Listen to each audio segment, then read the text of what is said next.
Welcome back to the Mail In Podcast. I'm your host, who was just railroaded by Randy Trumbacki before the podcast saying adults shouldn't be blonde. It is blonde myself, Brett Merriman, in the chair next to me. Sitting at 5'7", 102 pounds, Sally deFries. Sally, what is going on? Those measurements are way off. What's your height? 5'4". Are you? Do you consider yourself a blonde? Strawberry. Yeah. Strawberry blonde. I don't think that's blonde, Randy. Randy? I don't know what Randy's upset about either. They're going on about. Like, I would almost consider Randy a little bit of a blonde. He's What? dirty blonde. I don't have that take. People on the internet do, and Brett is as blonde as they come. No, he's strawberry. Strawberry blonde. This podcast is hosted by two redheads. In the summer, it does get super light, though. And now it's fading, and I'm sad about it. Sally, how are you? How was Italy? I'm very jet lagged. Yeah. I didn't think that was going to be a problem for me. Mm-hmm. And I was incorrect. I was like, oh, I wake up early. Who cares? I have to wake up early for work. But instead, I've been waking up at like 3 a.m. instead of 6 a.m. And I just sit there and I'm like fucking tired. So, yeah, I'm exhausted. But otherwise, great. Italy was great. Good.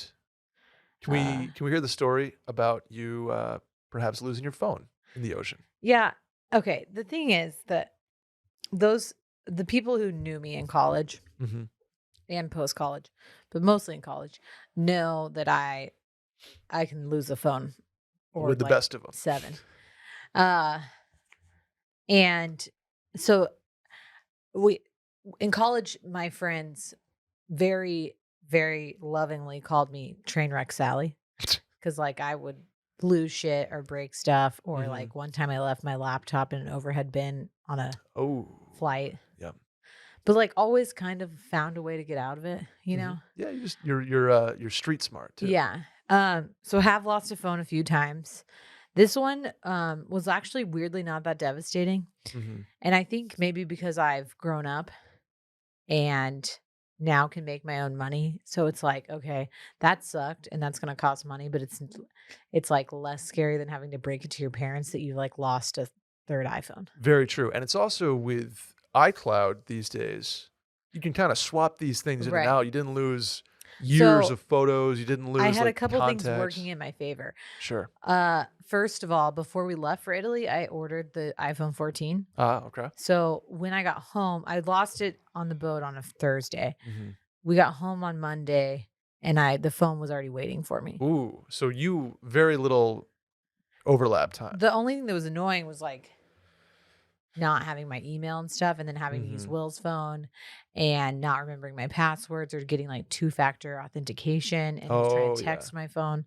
So stuff like that was kind of annoying, but it wasn't anything that was awful. And Will is probably correct in saying that it was better for me to lose it there so I could like enjoy what I was doing instead of like be on Instagram. A little blessing in disguise. Yeah, but basically what happened was we were on the boat multiple times during the day. I was taking photos with my hand like hanging off the boat. Oh, you were tempting fate. You're gonna drop it. You're gonna drop it. And I was like, no, I'm not.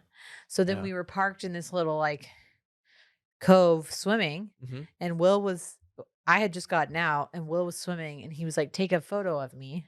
Okay. And so I got my phone and went up to take a picture of him, and literally just slipped out of my hand. Just slide right. I wasn't even like intoxicated or anything yet. Yeah. I did have to get drunk afterwards. Sure. And it like fell, and Will was in the water. It fell probably a foot away from Will.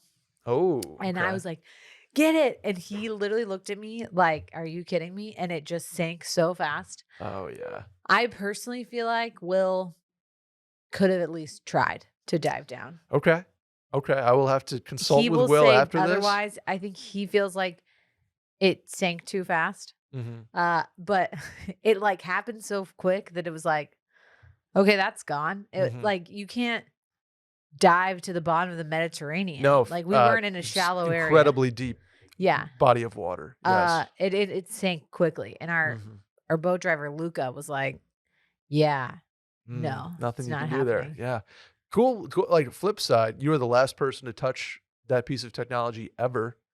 Like nobody's gonna go down there and find it. Will was making a joke that like, you know, in 2 millennial from now, they're gonna like find it, Yeah. like figure out a way to unlock the phone that's been at the bottom of the ocean, and like it'll be like a modern day Titanic situation Sure, it could where be. they like find all the photos that I took on this trip. Millennia, thousands upon thousands of years later. Yeah. The other good thing is it was insured. Yeah, that's a And good it, one. like with theft and loss. And so here is the sign you need. If you have an iPhone, insure it via your carrier or Apple with theft and loss. It's like $2.50 a month. And when I signed up for it, I was like, I haven't lost a phone in so long. It's like kind of stupid, but it's literally like less than $30 a year. Mm-hmm. It makes a ton of sense. Yeah. So the issue was with my new phone, I'm part of the Apple like trade-in thing. Okay. So I have to send a phone back to Apple or I have to pay for it. Oh, So yeah. I had to claim it with insurance. They're going to send me a new old phone That you and are then then I have going to trade send in. back to Apple. Look at you playing the system. That's well done. Respect. So all in all, about $150 mistake because that was the deductible on the phone. Could have been worse. Could have been way worse. I would have been much owed a lot worse. more money than that. I have to replace my back screen, which I'm not like in a huge rush, and I don't think I have the right care protection on it, so that's just going to be like a $200 back screen for something I'm just going to cover up with a case. If you finance your phone through Apple, you should always get Apple Care. Mhm. Any product. Like that has saved me so much money. Spilt a whole bottle of water on my computer once. Sure. Yep. Screens, Like it's keys. people. Yeah. Do it. Anyway, that's the story of the phone. I have a working phone currently. Who knows what'll I think there's like a whole hoopla once I get the new old phone where I have to turn that on Oh yeah, do something and with it. flip the service to that for like 2 minutes and then flip it back to my phone. Gotcha. Yeah. So that'll be annoying, but could have been worse. Could have been worse. Only lost like 10 pictures. Not bad. The meals you had over there, most Mhm. memorable? Will's done this and circling back, but I'm curious about your perspective. We had a lot of pasta, Sure. not a lot of pizza, surprisingly. Oh, interesting. We did have a really good pizza that was at the beach club one day that was like lemon and ricotta and anchovies. Very nice. My favorite was probably like 2 pastas I'm thinking of. One was we were on this wine tour and we went to this really small family run vineyard, and like the nana like made us lunch, and I had just like red garlic sauce on mine, and Will had pesto on his pasta, but it was like Ooh. homemade, really Oh. nice. And then when right before I lost my phone on the boat, we were at a restaurant called Conca del Sogno, and I had pasta allo Nerano, Ooh. which is just zucchini pasta. Oh yeah. But that was really good.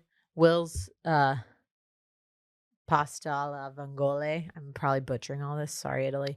Which was like pasta with clams was also great. Sounds fantastic. Never been. Must go. Yeah. That was my first time, and I hope it's not my last. There you go. Wine country, pasta, bread, meat, cheese, red sauce. Lots of cured meat. Yeah, that's literally everything is up my alley. It's just it's to die for. So I look forward to going to Italy someday. I'm glad you had a good time, and I'm glad you're back to be on the Mail-In podcast where we answer your questions. Maybe you can walk away with something useful, get a laugh in, etc. Please tell a friend about the pod. Send them some clips. Shouts to Adam, who's cutting those up. Please subscribe on iTunes. Follow on Spotify. Hit the hotline number to leave a voicemail, 888-362-MAIL. That's 888-362-6245. Or you can write in at the link in the Twitter bio at Mail-In Podcast. Please hit up the new store, by the way, washmedia.shop. And we have a new YouTube where you can just watch only Mail-In related things. There'll be full episodes. There'll be segments. There'll be shorts.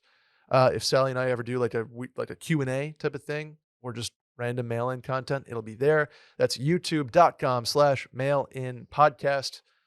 Sally, are you ready? I'm ready. Hey, Brett and assorted guests. We are back with Sally. With the constant Edwin Diaz, the closer for the New York Mets, walkouts to that sick Narcos song going around, it got me thinking, what would be your walk-up songs for 1, batting, 2, coming in as a relief pitcher, and 3, coming in as a closer? 3 distinct situations that all require different types of songs in my eyes. Keep up the great work. Let's ride. Sally, what are your walk-up songs? Okay. Are you familiar with Edwin Diaz and the trumpets thing, by the way? I am not. Okay. Plays a sick trumpet, like, when the guy comes in, the fans go absolutely bonkers for it. Okay. It's very cool. It's But much it's like, Narcos? it's like a song from Narcos. I didn't watch the show, so Oh, it must be like whatever the like theme song is. it's wild. It's absolutely wild. Okay. The people go nuts. Mr. Met is playing trumpets with Mrs. Met. Yeah. It's very cool. I'm not going to pretend to have a cool answer here. Okay. Okay. Because I feel like this is like a common question, and there's no song that I'm like, that embodies me. Except for when I was answering this, I'm like, I'm nothing if not narcissistic. So I think that my batting song would be Sally That Girl Okay. by Gucci Crew Ooh. too. I'm unfamiliar with It it. literally goes dun, dun, dun, dun, dun, Sally, that girl, and it just Da, da, da, da, da. Yeah. that girl, that girl, Sally, that girl. That's the whole song.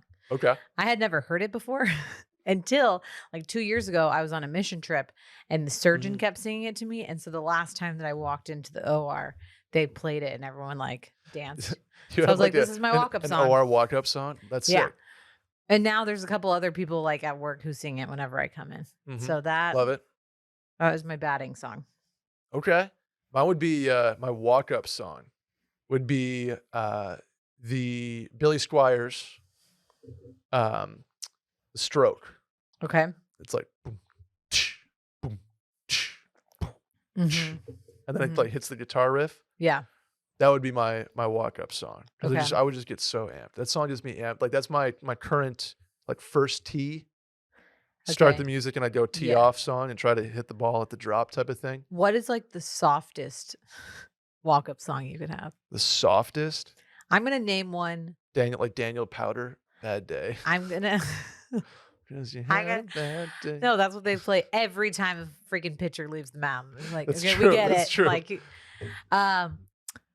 here is one that a guy that I was friends with in high school had as his walk-up song That's cool that your high school had walk-up songs. at home. Yeah, That's I mean, very we sick. we went to state a couple times. No, We might have no big won. deal. I don't think I was there when it happened though. No big deal. Go Georgetown Okay, Huskies? Or what was your Eagles. high school? Eagles. Keep in mind this is like 2006. Mm-hmm. Like big emos hitting hard right now. Okay. Oh boy. His walk-up song was Such Great Heights by the Postal Oh Service. God, that's a terrible walk-up song. That's But just like so like the like I can't even yeah, I can't even sing it right now. Not the really depressing version, but the Postal Service version, which is like pretty good, but it's like really? Like you were in such a teen angst stage that you had to like do the Postal Service?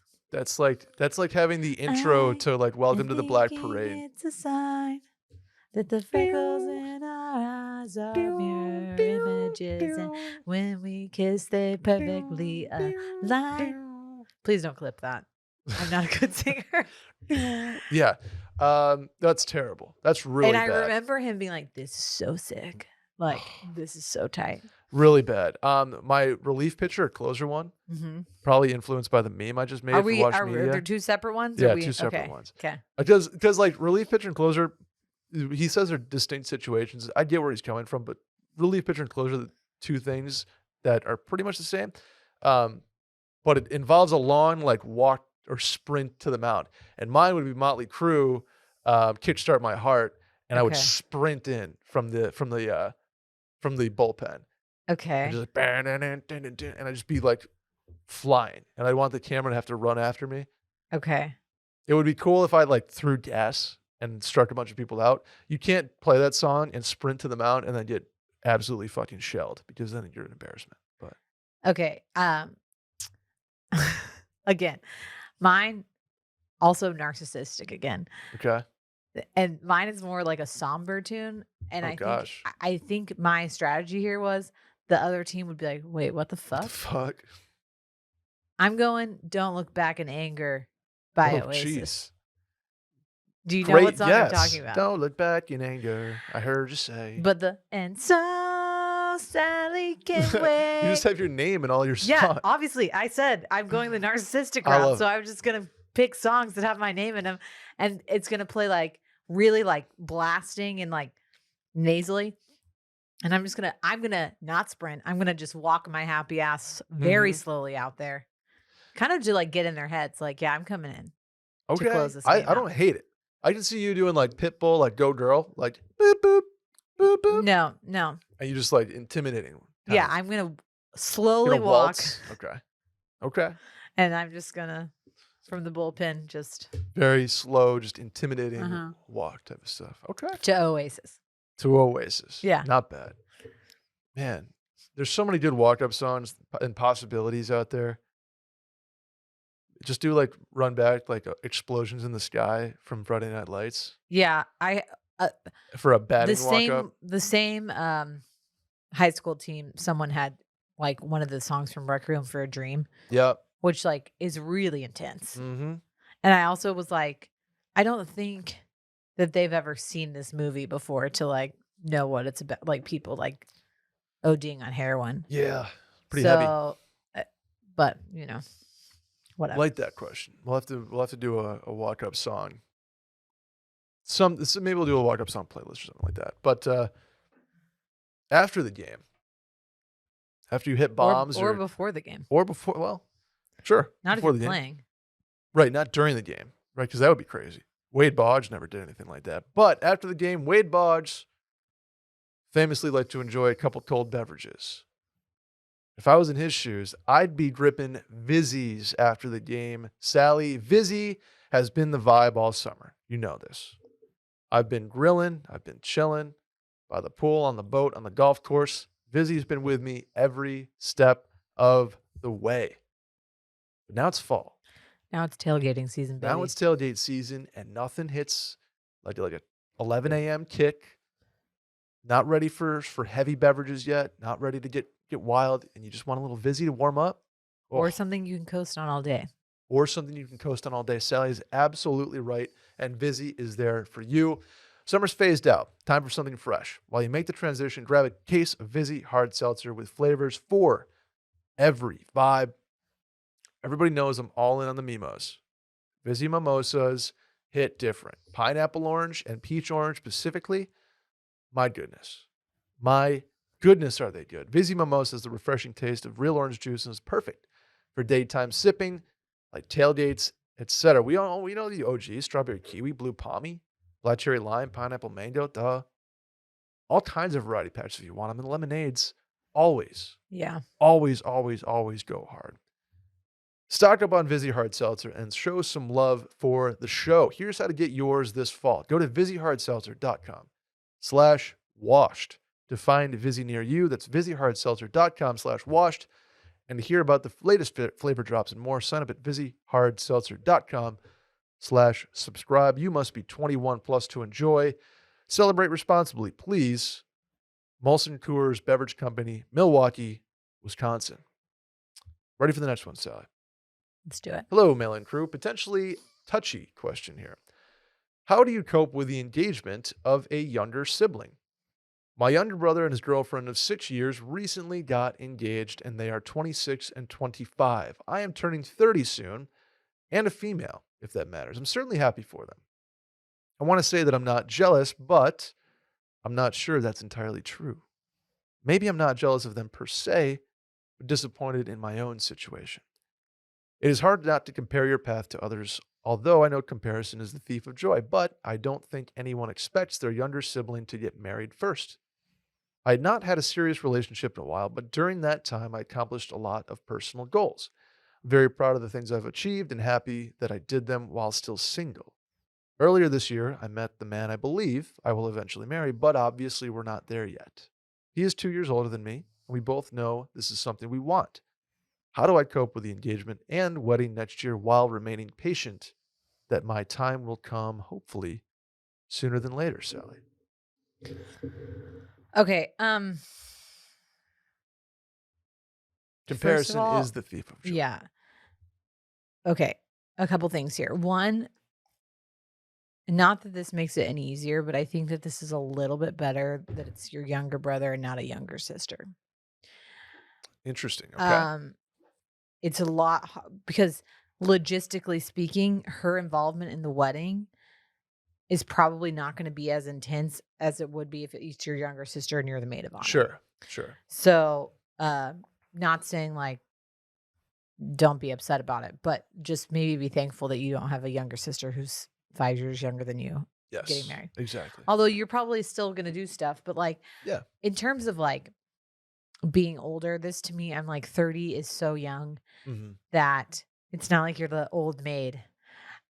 I also, maybe this is me being jaded, okay? Does 25 and 26 feel like it's way too young to be getting married? Oh, I am going to not comment on Okay. this. I know that that we have listeners who are like probably engaged right now who Sure. are 25 and 26. I'm sure we have 26-year-old married listeners who are doing absolutely great. Wasn't Okay. for me. I'll put it that way. It's not for me. And I at 25, Mm-hmm. no, how old was I? 2000. Okay, I was 26 when I met Will. 2 years ago, yeah. Yeah, 2 years ago. And I knew I wanted to marry him then, Mhm. but I also did accomplish a lot of stuff by myself Sure. before we got married, which I think is absolutely something to be proud of. All that being said, it's incredibly hard not to compare yourself to others, especially when it's somebody in your family. My younger sister got I was gonna say, engaged correct before me if I'm wrong. You've had this situation, right? This happened to me, although we got engaged Fairly close together. like yeah, while she was still engaged. I think it was probably harder for my oldest sister who is Mhm. not married. Got it. But at the same time, like I look at my oldest sister now and I'm like, she was always very content in her relationship. She was going to law school, being a lawyer, starting her own legal firm, like Yeah. all of these things that she's done that are very fulfilling to her that I don't think that she ever I'm sure that I know that there are times that when we were getting married, especially my other sister who got married a long time ago when she was like 21, Mhm. Yep. that it was difficult for my sister. And then I think the older you get, the less that starts to matter. And what I'm trying to explain here is Will and I were in Italy. We were on our quote honeymoon, even though it was 2 years late. And we were around all these other couples who were on their honeymoons. And like all of them were like 25 and 26. Yeah. And I remember being like, they just seem like children. And I'm not trying to like belittle anybody or like say how great I am. Cause I think that at 25 and 26, I was very ready to be married. And when I met Will at 26, I knew I was going to marry him.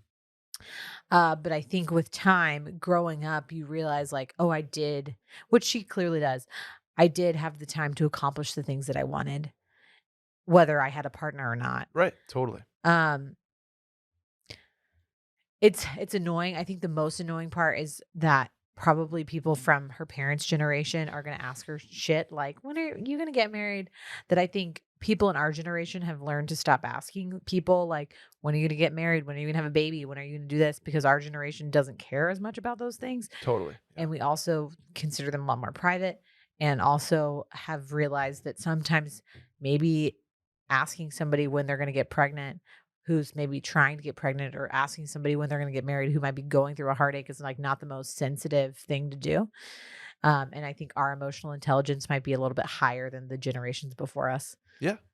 But at the same time, you can't control what other people are going to say to you at a wedding. So your grandmother coming up to you and talking about your brother and why you're not married yet is like, you can't control that. All you can control is your own reaction. Mm-hmm. So telling yourself like, it's okay. I'm still in a great spot. I've done the things I want to do. I'm in a relationship that I'm happy about. Sounds like you're in a fulfilling relationship too, that there's no rush on either. So I think you're right to kind of feel this. I think you're right to feel fulfilled in your current situation. I think it's okay to have a little bit of like jealousy, I guess. Like, I don't think that's terrible. There's It's not the nothing end of the world. wrong Right. with being jealous. Yeah. There's nothing wrong with it. If it consumes you, Right. that's a problem. And if it changes your decision making, then it's a problem. But to have Correct. just the feeling and no action upon it, I don't think that's a problem. I think the friends that I've watched that have struggled the most and then have subsequently rushed into a relationship Because of somebody else. because of somebody Mhm. else or societal pressure, etc. Like those are the people that didn't take time to really think about how much other people were affecting them. And Mm. like clearly she's already aware of it. Like she knows that she's kind of jealous of her brother, a little upset. But at the same time, like being self-aware enough to realize Mhm. that is like your number one best thing, because now you're not going to go like try to like get this dude to marry you. Sure. Clearly she knows that like he's somebody I want to end up with, but we have a long way to go before that happens. Yeah. And there's nothing wrong with that. There's nothing wrong with that, and it's totally acceptable to feel the way you feel. Mhm. But also know that again, with age comes all of these things where you're like, I can't believe that I cared about that. Yeah. Time heals all. Things tend to work themselves out, etc. But it's also okay if it's starting to like the pressure or the comparison to Mhm. like say something to your mom or Yeah. your grandmother or even your future sister-in-law and be like, "Hey, it's kind of a lot for me, so I would rather not be involved in this part of the planning process," or like, "I Yeah, don't sure. really," especially your mom. Like, "I don't really feel the need to go help them pick out cakes." It's like feels like it's throwing it in my face a little bit, and Mhm. I would personally not. It's okay to say no to stuff Of like that. course. Of course. Best of luck in the relationship that you're currently in. Yeah. And if you can, try to enjoy the wedding and the wedding prep a little bit too. Yeah. One day it'll be you. Okay. Hey gang. So I have a problem with Saturdays for the boys, famously, Sally. Are they? Yeah. I'm a graduate of Ole Miss, go Rebs. And during my tenure there, I spent a year at Alabama, and my graduate school experience happened at Texas. So here's the thing, I'm a fan of all of them. Went to school and paid my own way through the whole thing. Subtle fletch there, no big deal. Nice job. Way to go. Despite this, I'm constantly accused of being a bandwagon fan. Do I have to pick one team, or am I allowed to cheer for all three? Also, caveat, my wife is a UT grad. Okay. No, you don't have to choose a team. Okay? I think that it's completely acceptable, especially if you went to all of these schools to be a fan of them. Sure. I think probably the biggest clash here is the Ole Miss Alabama thing. Well, we're going 3 future SEC SEC West teams. Same division, too. I Right. think Texas will be West. I would assume so. But Right. Okay, for example, I went to UT. I also went to TCU for graduate school. Go Horned Frogs. I think that's it. that's you. Uh do I like TCU? Nah. Like Mhm. I'll cheer for them against OU. There you go. But probably because I hate OU more. Exactly. But I'm not like actively cheering against TCU. But am I gonna? And if I went to a TCU game that wasn't playing Texas, would I wear some purple? Probably, sure. I don't feel that strongly about it. But I Yeah. think if I was married to somebody who went to the school where I went to grad school, it'd be a lot easier. Definitely. I think too you're being accused of being a bandwagon fan mostly out of you went to good schools Yeah. and especially good sports schools. Yeah. Like Alabama, obviously a perennial Yeah. powerhouse program. Anybody who's ever a fan of them is going to be accused of like, oh, I bet you like the Yankees and the Lakers and the Cowboys too. Yeah. Like, look at you go. But the people that get super worked up about this, Are usually t-shirt fans. yeah, I'm not a huge fan of that. I do think maybe you have one team that you're like obnoxiously into, Correct. which is for me now Ole Miss. Okay. I still watch as many Texas games as I can because I've sort of fallen in love with Austin and the Right. culture and the people and like that vibe too. So Okay. I actively will root for Texas. But if Texas goes up against Ole Miss, it's Ole Miss. Right. But I'd still would love to have a Longhorn like a baseball jersey that I could Yeah. wear to a tailgate or a Longhorn polo that I wear golfing. Like I would absolutely rock that. And if somebody's like, "Oh, what's your Texas fandom?" I'll be like, "Yeah, I just kind of like rooting for him sometimes." But Ole Miss, I like pay for recruiting subscriptions. So here's my thing. I think it's absolutely acceptable to cheer for any team that you freaking won. Who gives a shit? But especially schools that you attended. Hmm. Then I also think my significant other went to the school, so I'm supporting them because they clearly care about it. Hmm. So like similar thing. My brother is probably the biggest UT fan you can find. He is. Can His confirm. girlfriend went to Ole Miss. Oh, that's right. Yeah. He is also a big Ole Miss fan. There we go. If they ever play, he'll probably fake cheer for Ole Miss, but it's because he's trying to reverse jinx and like wants Texas to win. I see. He's that deep. He's like, Uh, I have a couple friends that when we went to Italy, they came a day late because he went to Alabama and she went to Texas. okay. Both diehard fans. Hmm. Kind of a win-win situation for them. Yeah. They both cheer for both teams. Then I have one of my other best friends went to UT. Her husband did not go to OU, but is a diehard OU fan. He went to a small college because he grew up in Oklahoma. And they are probably the best example of like, she'll go along, let the kids wear OU stuff. I don't think she'll ever cheer for OU. He will go to Texas games and wear a nondescript polo. Oh, yeah. But they're because it's such a big rivalry, they're kind of like, That's where you have to draw a line. I'm not going to, if I'm going to a Texas game and we're not playing OU, I'm not going to like actively cheer against Texas. And I want Texas to do well, but I'm not going to like, it's not going to ruin my day if they do poorly. Exactly. What I think it's funny that people get upset about fandom and stuff, but I kind of get it at the same time because I was really protective over Texas while I was there. And so the people that you were gatekeeping. I was gatekeeping. The people that like went to A&M or TCU and then they were like, "Oh, I'm a huge Texas fan." I'm like, "You didn't even go here." Yeah. I get that, especially when it's close geographically. I think it's That's interesting when they're big rivals and the person just totally gives up their alma mater for something else. It's interesting. That Like I yeah. think I would have a hard time if Will had like gone to OU, just being like shunning Texas, and be like, "I'm an OU fan now." Same thing with A&M. I'm like, you went to like a school that literally hates UT's guts. Are you gonna? Hates them. Same thing as like Michigan State or Michigan, Ohio State. Like you're not gonna just. Right. I think maybe that's where we kind of get to here is like, I'm all for being fans of multiple teams. Yeah. I'm a big Bills fan, but like I still have a soft spot for the Broncos and like the Rams too from way back when. But if I was like, oh yeah, no, I'm a Jets and Giants and Bills fan, I'd be Yeah. like, what the fuck, dude? Like, no, Yeah. no, you're not. No, And you're not. people who are getting that worked up about it, like, might be losers. Sorry. That's when I was at UT and being like, why do I care that like this person who went to TCU is trying to cheer for Texas? Who gives a shit? Good for us that we have more fans. Allowed to be a fan of all three. But pick one to be obnoxious about. Okay. Yeah. Deal. Unless it's Purdue, then it's just like, yeah. And then don't give a shit about Purdue. Yeah. Yikes. Clearly. Hey y'all. I have my office recently announced will be required to come in more often. Since I started here during the pandemic, I haven't really decorated my cube.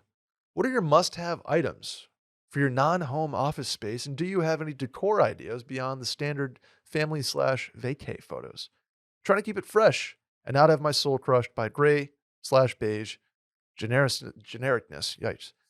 And the fact that there's no coffee maker in the break room. Oof, double yikes. Do you have an office, Sally?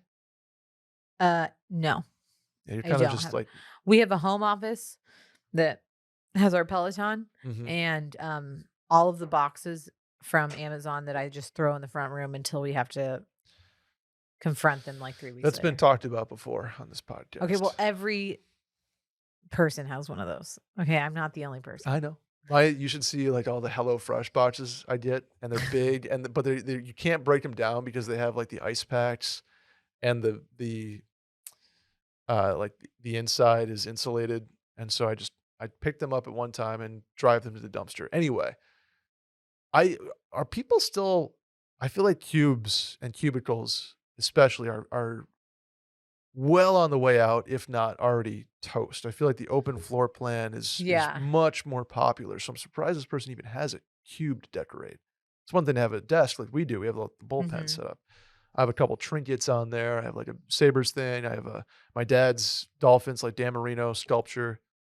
Um, I'd put the Sabres pennant up if I had more wall space. But no, I think, it's sort of cool now to be a little more minimalist and maybe have like a succulent on your desk. So there's something living there with you. It's sort of Yeah. companionship, especially if you are truly walled in a cubicle. But no, I think stick to the basics. A couple picture frames, maybe like a funny calendar, if you so please, Yeah, and a plant. exactly. And a plant. Yeah. Gosh, One that's that's hard to kill.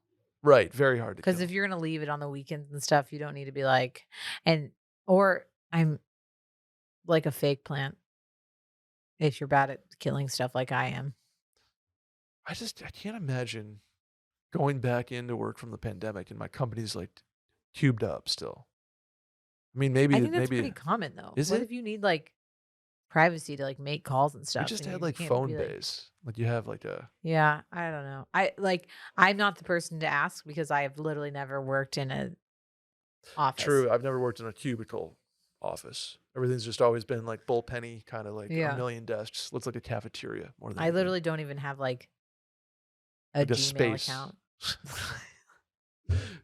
What do you use? Like my work email, and then I can't even like say what my actual email address is. I mean, I'm not going to say what it is. I don't want people to have it, but It's it's not a embarrassing. Gmail, okay? And people every time I have to like Oh, save or you're something, like be a like, "Oh Hotmail my person? god." No, it's an Apple one that like I just have never I need to change it because I need to change it to my new last name. Oh, okay.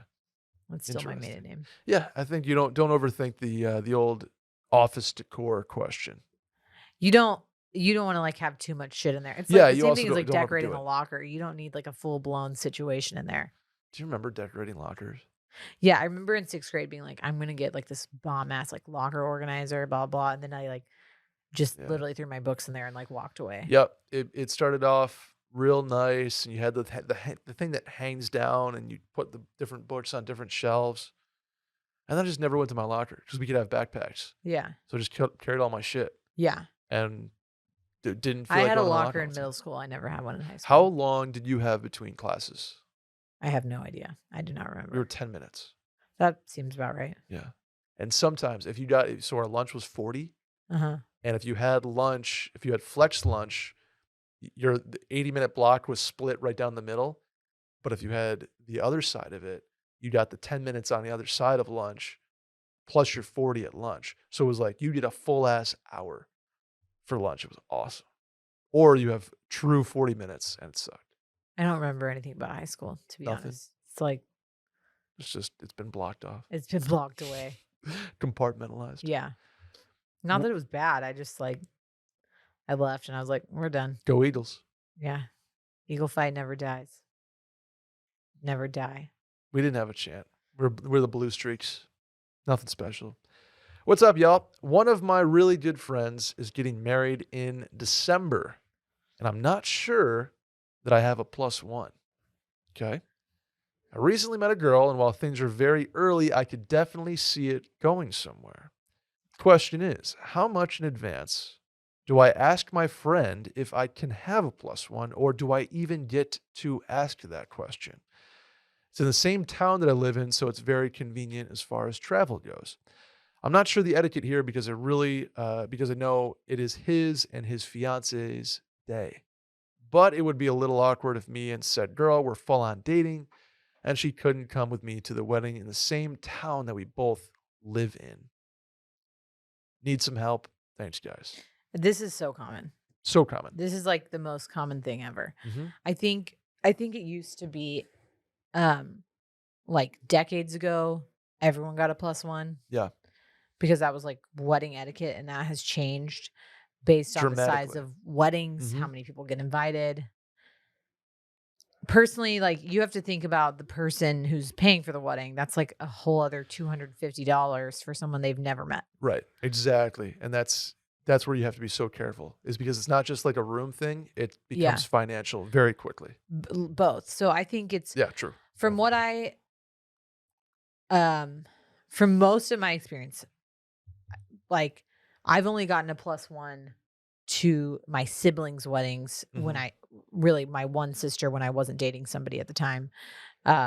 And it was like you can bring somebody because I was a bridesmaid.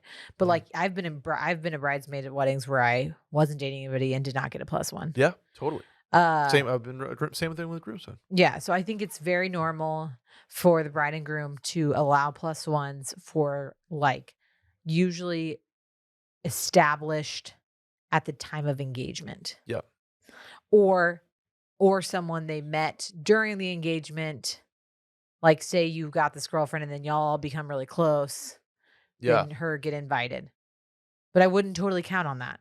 And I think that's very normal. Like we were at a wedding in obviously Italy. It's a different story here, but like people who've been dating people who didn't bring them because the bride and groom had never met them Yeah. before. And I've run into that a lot. Yeah. Because I have a lot of friends from home Right. who've gotten married, and pandemic and my dad being sick, we didn't get to, like, I couldn't bring Caroline up there a Yeah. lot. So people just never met. Yeah. And I hadn't seen these people in a couple of years, and I didn't get a +1. And there's some that I did. It kind of is circumstantial. But if I didn't, I never asked for one, Right. for a +1, because I knew the pressure they were under, and I knew the stress that comes with it. And I know that there's always going to be another wedding type of thing. Does it say when the wedding is? December. December. Okay. It's It's too close. I think agree. if it was next year sometime, you could like float the idea. Mhm. What I think is a better option is you go to the wedding alone and then invite her to like after party stuff. I think that's a good, yeah. If it's in the same town you live in, Yeah. People are going to go out. people go out after the wedding, after the ceremony, after the reception, whatever bar you guys end up at 11:30. Hey, come through. Yeah. And everybody will be like, "Oh my gosh, so nice to meet you and see Right. you," and it'll be totally fine. I think that's the option. You could probably even do that Friday if you want to. Literally, this is a great example of this. Okay.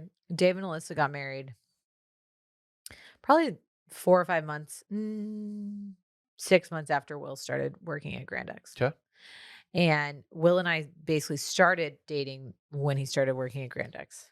Uh-huh. So Will didn't get the wedding nod until like a few months before. Sure. Yep. I think when invitations went out, but I was not included. I'd only met them like twice.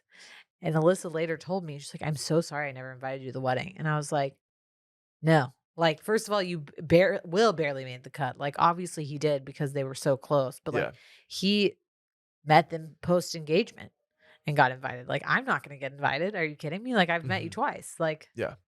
I think that's really, really common. I think it totally is common. not I something to I totally understand the other side of it too. It's like Mhm. if you're dating and it's serious, and even if you haven't met in some cases, like, I get it, but I also think the etiquette here is to leave it be. Yeah. And in the same town, try to find a way to have fun afterwards or Yeah. something like that. For But, sure. totally get the kind of the awkward side of it, and totally get the inclination to do so. Yeah. But I kind of fall under the, let the bride and groom kind of set it up the way they wanted to, Yeah. without trying to ruffle any feathers. Right. Last question here, then we'll do some shower thoughts. If you guys, this is our travel segment. If you guys had to pick a bachelor party destination between, drumroll please, New Orleans, and second drumroll please, Las Vegas, which one are you picking, Sally? Bachelor party, Vegas up against New Orleans. Okay, short answer is bachelor party New Orleans, bachelorette party Vegas. Interesting. Okay. Why is that? Because being a girl in Vegas is a lot easier Oh, than yeah. being a guy. I'd argue, like, no offense, but like safer too. I feel like New Orleans can get like creepy, have this Yeah. cocaine kind of vibe. Yes. Not that Vegas doesn't, but like, No, I mean Vegas in general, I think is more accommodating towards bachelorettes. Yeah, definitely.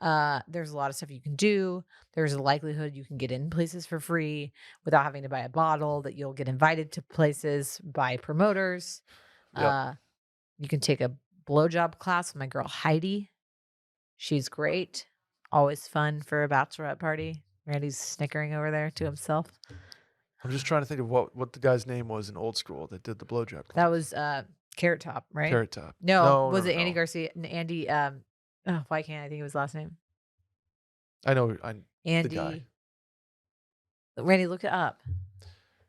Randy, who was the guy that gives blowjob classes in old school? His name is Andy something. Fuck. Now it's gonna bug me. There's somebody like in their car screaming at us, being like, "Are you kidding me?" Okay. Anyway, but then for guys, it's way worse. You have to like have a reservation everywhere you go. Mm-hmm. Doors aren't Sure as open do. for you.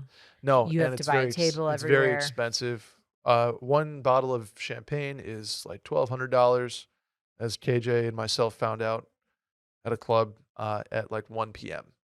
when it was very light out. Okay. The other thing is too that I think it's New Orleans is still fun for a bachelorette party, but for Vegas, like it's just catered to like being a hot girl. Like Yeah, just it's being on your catered to thought be shit. Like just like right. going to a pool party, like dressing up in a crazy outfit, blah, blah. You like go to one place, then you go to a party somewhere else, blah, blah. In New Orleans, it's like you're walking around, you're experiencing the culture, you still can have a bachelorette party there. Yeah. I'm not saying it won't be fun. I think it'll be really fun. Mhm. But I think a bachelor party is more like, especially unless you're part of a crew that just like wants to blow money Mhm. and possibly also do blow, which you should not. New Orleans is a little bit more like you can bop around and go to bars, and you can like walk into a place, have a drink there, walk out, go somewhere else, walk up and down Bourbon, have great meals, do whatever it's called that they have Tootsie's? at lunch. Oh, that's Nashville, I guess. Tons of strip clubs. Not that there aren't strip clubs in Vegas, but like a little more approachable strip clubs than like Spearmint Rhino in Vegas. Mm-hmm. I think I've only done a bachelor party in Vegas. I've been in New Orleans for a weekend, and I had a blast. So I could see the short answer here for me is that you can't really go wrong. Vegas has its advantages. It's Vegas. There's more. I think you can gamble in New Orleans too. You Can't can. Andy Dick is his name. Andy Dick. That's right. Good pull. Sorry. But I think I'd probably give, this is gonna sound crazy. I think I'd give the food to New Orleans. Like if you're going to have like Galatois, I know these guys did on Micah's bachelor party. Well, you can go to But like more variety in Vegas. authentic But places in yeah. New Orleans. Every place in Vegas you're gonna like need a reservation for. Very It's gonna be an true. It's gonna be ordeal. super expensive. And like no but offense to guys, girls are better at that. They just are. Like yeah, if you don't it's have so a much easier to have a girl who's in control, who like has one friend named in her phone named Eric Las Vegas that she texts and is like, Mhm. "Hey, I'm coming in with a crew of 8. Like, what can you get us for free?" Yep. You have it like you gotta have an Eric Las Vegas. You gotta have like who's your Napa guy? Your driver? Tiba. Tiba, yep. So you like I'll piggyback off that. You had to pick a bachelor party between New Orleans and Vegas. Go with the character of the best man. If he's or whoever's setting things Yeah. up. If he is not attentive or organized and he's kind of there for a party, New Orleans. Yeah. If he can be if you trust him with finances And you want to spend reservations $2,000 a night. and Excel spreadsheets, go Vegas. I Put it that literally way. just looked up Vegas on my phone. I've got Eric Vegas, Jake Vegas, Reed Vegas, Vegas Ricky. Vegas Ricky sounds like a great time. All like dudes that I'm sure I've texted at one point being Yeah. like, "Can you get us into Hakkasan?" What kind of area codes are we working with there? What is the Vegas area code? I think they're all from Vegas. 516 Oh, that's 503 516 is 210 Long Island. 515. So all from different places. 702 would be Vegas. None of them are from Vegas. Oh They're all man, from... just meeting random randos at the pool. Yeah, if you're a girl and you're going to Vegas and you don't have a connection, all you do is post an Instagram the second you get there, tag somewhere in Vegas, put Vegas in the caption, and people will just be in your Be in the comments being DMs. like, "Hey, this is Eric Vegas. Want to get you girls into Marquee Day Club tomorrow." Boom. You're like, "Cool. Simple as that. DM me. That life hack from Sally. If you're a guy, Get me into just win a like, bunch of money at blackjack, and then they'll or just really like hook you walk slowly past the entrance of any restaurant." That has stopped working for me. up. When Lily had her bachelorette party in Vegas, I was like old and tired. I think I was 30. I At know one point I was like, I've lost it. it's Like sad. there's no Chinese billionaire stopping me and telling me to come to their table. And you used to just literally be Yeah. able to like walk slowly through the MGM lobby and like someone would be like, "Do y'all have a plan tonight?" You're like, "No, take me where I need to go. You said Give me free shit." you spent time at the pool on that bachelorette party, just like actually talking with the girls, and you had to pay No, for we drinks. went to a freaking Marshmallow concert and I didn't know who he was. So. Oh gosh. Oh my gosh. God bless. Wow. I'd love to go back to both Vegas and New Orleans. The Vegas vibes that I have now, and maybe like this is totally aging me because I'm 33 and have a child, is like I want to go to Vegas, gamble, have like a fun ass dinner at STK, and then or Carbone, and then go home and go to sleep I don't hate at it. like 9:30. I don't hate it. I Then love get a massage. one in of the my morning. favorite things about Vegas was the like you go out, you do all your whole thing, and you can come back and like the tables are still going. Just playing a couple $25 hands of blackjack before you go upstairs and go to bed was like, oh, it's just perfect. It was like Being watching a girl Sports Center at the is end. so much easier because like it is like so easy to like be with a group of girls and just look instantly hotter. You know what I'm saying? This theory is true. Well, that's a true theory, but I'm saying like if you're walking around Vegas with like 8 girls, same thing in New Orleans, like people are gonna stop and talk to you. Yes. 8 dudes, people are just like, fuck, they're gonna cause Right. issues. They're like, oh, look at the boys doing their they're doing their thing. It's like if you're Randy's crew at the Flamingo with matching polo shirts, my goodness. Were you wearing that exact Space polo? shirt. Backer 20 for 20% off your first purchase. Nice. Roback plug, Randy. Oh man. I want to do Vegas for I think your family's done this for March Madness. That like Thursday. It's a big weekend for us. It's becoming a big weekend for Vegas. So like the secret's out and hotel rooms, The I'm secret sure. has been out for years. Yeah, and I'm sure like prohibitive to stay that weekend. It's honestly difficult to go now at all. Yeah, goodness. Regardless of your age or gender. If you do though, Cosmo, Aria, Caesars, The Win. Bellagio, Win. Can't go wrong. Group rates too. Ask about group rates. Anyway, Sally, do you have any shower thoughts before we get out of here? Yeah. This is not so much as this is always a shower thought I have. And then I spoke to our friend in the UK about it. But don't you think it's wild? Like every other country besides the United States uses WhatsApp as a messaging service. Yeah, I'm curious about this. So this is stemming from your European vacation. Yeah. So I knew this before because our friend who lived in London would always use WhatsApp like with everyone, not even just like across the pond. Because I always thought that we were like using WhatsApp because it was before iMessage was really good, and you could text via the internet even with people who don't have iPhones. Correct. Yeah, it was very good for international maneuvering. So my friend Matt explained this to me because I asked him that. I was like, "So what is keeping WhatsApp from catching on in the United States?"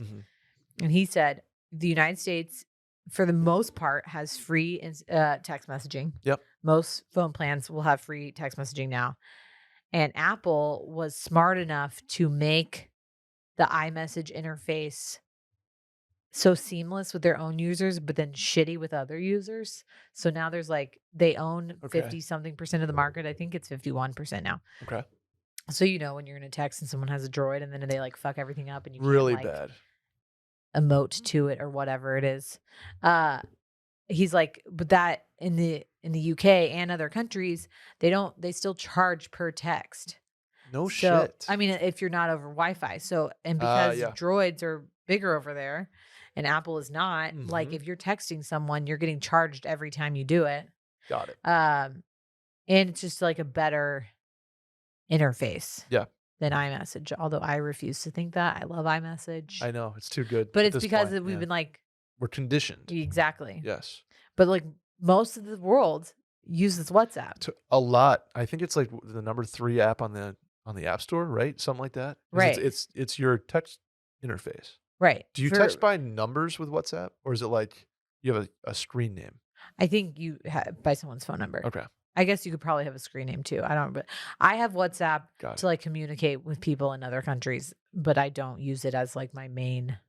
Got it. Yeah, it's a country thing, right? It's to basically to text internationally without paying for it. Because it's via Wi-Fi. Right. But everyone in the UK uses as their main service. Gotcha. Yep. That They makes don't even sense. use messages. Crazy to me. Absolutely crazy. But didn't know they charged for texting. Not on Wi-Fi. They probably don't anymore, but he was like, that's why it Oh, took over so they're quickly. conditioned to, Right. basically. Okay. That's why it Very interesting. exploded there. Is there in some that sort year. of encryption behind it too? Is that also part of this? Yes, I think so. Okay. But I'm the like, issue is too that if it's owned by Meta, so if Facebook or Instagram goes down, usually WhatsApp is also down. yep, that makes So sense. think about how annoying that is. Very, Like if you can't Very. text anybody. especially when you drop your phone in the ocean. Yeah. Tough. I have one shower thought quickly before we get Okay. here. I don't know if you saw this on twitter.com. I ranked my favorite bread. Okay. I want to see if you have any qualms. Ready? Yeah. Number 1, sourdough. Okay. 2, croissant. 3 is a tie between focaccia and French baguette. Number 5, Dave's Killer 21 grain. Number 6, brioche. Number 7, naan. Also receiving votes in the poll, Hawaiian, pita, bagels, and bao buns. So are there any like breads that people are really up in arms about that you left out? Tortilla, popular. Like what? No tortilla? No rye bread, grow up, Jackie said. Dylan said naan. More like nah, player. Dav said, what about pretzel? Agreed. That's an oversight. Didn't think pretzel and bread in the same, I but don't even put like pretzels and tortillas in there though. pretzel bun though. Oh, No, I know, but I'm just like phenomenal. that's not part of my like. Will said Brett, which is the second time he's responded to one of my rankings with that What exact about like statement. a ciabatta?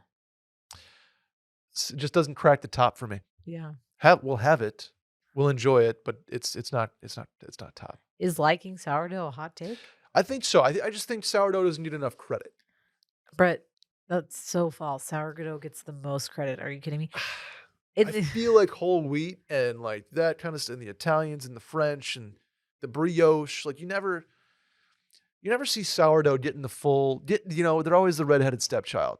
They're I always don't like think you're right though. sourdough is like an also ran to like everybody getting the big this, the big that, the Hawaiian buns. No, I think sourdough's always been a staple.